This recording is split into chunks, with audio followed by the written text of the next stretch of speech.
Oke, Pak Ihsan, gimana kabarnya? Baik, baik Pak. Alhamdulillah baik. Sehat ya? Oke. Baik, Pak Ihsan, kita akan melakukan observasi kinerja juga supervisi akademik ya. Dan kebetulan pada kesempatan kali ini saya yang dari Rumpun IPA akan menjadi observer, menjadi supervisor Pak Ihsan pada saat kegiatan coaching ya. Oke. Baik, rencananya Pak Ihsan akan melakukan observasi di kelas 12 Merdeka 7. Oke. Kapan Pak? Hari Kamis, Hari Kamis. tanggal 3 Oktober. Oke, Kamis 3 Oktober. Oke, baik. Nah, Pak Ihsan, ada yang perlu saya tanyakan dulu ya mengenai yang nanti akan Pak Ihsan tunjukkan kepada saya. Oke, saya mulai dari tujuan pembelajarannya dulu. Kira-kira saya tahu tujuan pembelajarannya apa Pak? Tujuan pelajarannya adalah mengenal sel voltan. Oke. Yang paling intinya. Jadi elektrokimia, lebih khususnya ke sel voltan. Oke, berarti lingkup materinya sel volta. Kalau untuk kompetensinya yang dimunculkan dari Ustadz Didik itu apa?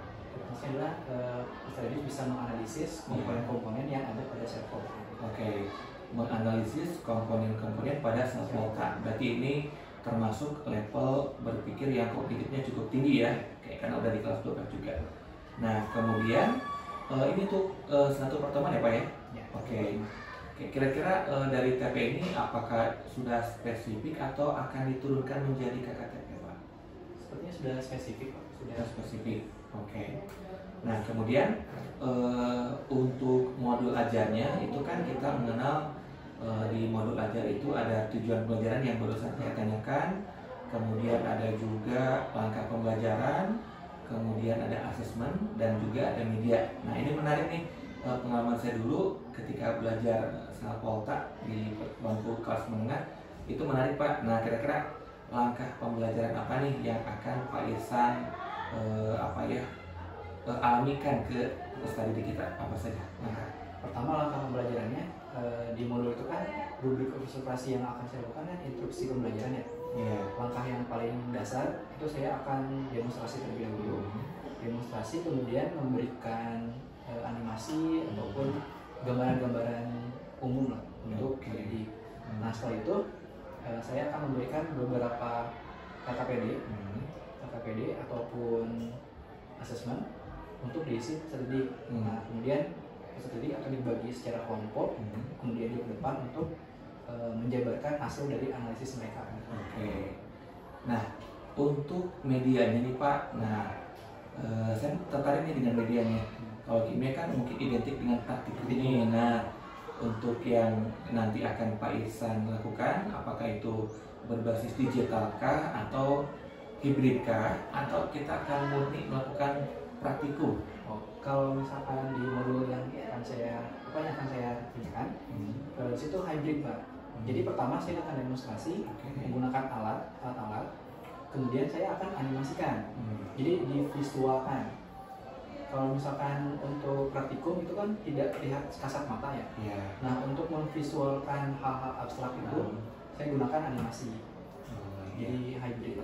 Oke, jadi secara praktisnya anak minimal melihat ya. Ya, melihat. Oke, kemudian nanti ada juga penjelasan secara multimedia begini bagaimana proses terjadinya percobaan itu. Oke, nah kemudian terkait tadi Bapak sudah menyebut media nih Pak. Nah, kira-kira tertarik nih saya, media apa nih yang akan Pak Ihsan gunakan untuk memaksimalkan pembelajaran sel volta ini?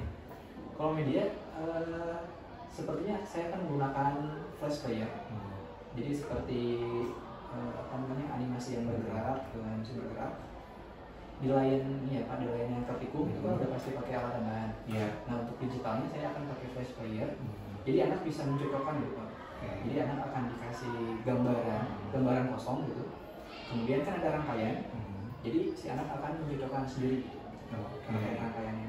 Oh, jadi ada simulasi ya? Simulasi di mana Ustadz Didik terlibat langsung ya? Ya, betul. Oke, seperti itu. Nah, kemudian Pak Ihsan mengenai strategi ya. Nah, kira-kira strategi apa nih yang akan Pak Ihsan siapkan untuk melayani pembelajaran yang berpusat pada peserta didik, kemudian akomodir diferensiasi yang ada kebutuhan peserta didik juga. Nah, kira-kira strategi jitu apa yang nanti akan Pak Ihsan gunakan nih di kegiatan pembelajaran?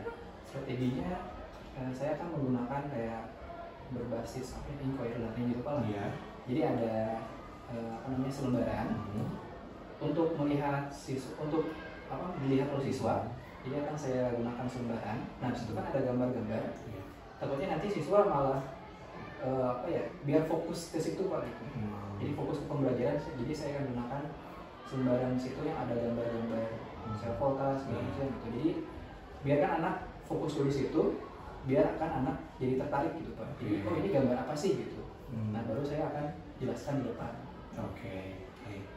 Seperti itu ya. Nah mungkin ini terakhir Pak Ihsan terkait inovasi atau hal baru yang mungkin akan Pak Ihsan sematkan. Kira-kira apa nih? Karena kalau saya lihat di beberapa tayangan atau media ada banyak sekali guru yang memasukkan unsur kekinian kontekstual yang membuat anak itu lebih tertarik ya, apakah itu speaking atau mungkin ada games atau apa yang mungkin bisa digunakan di sini.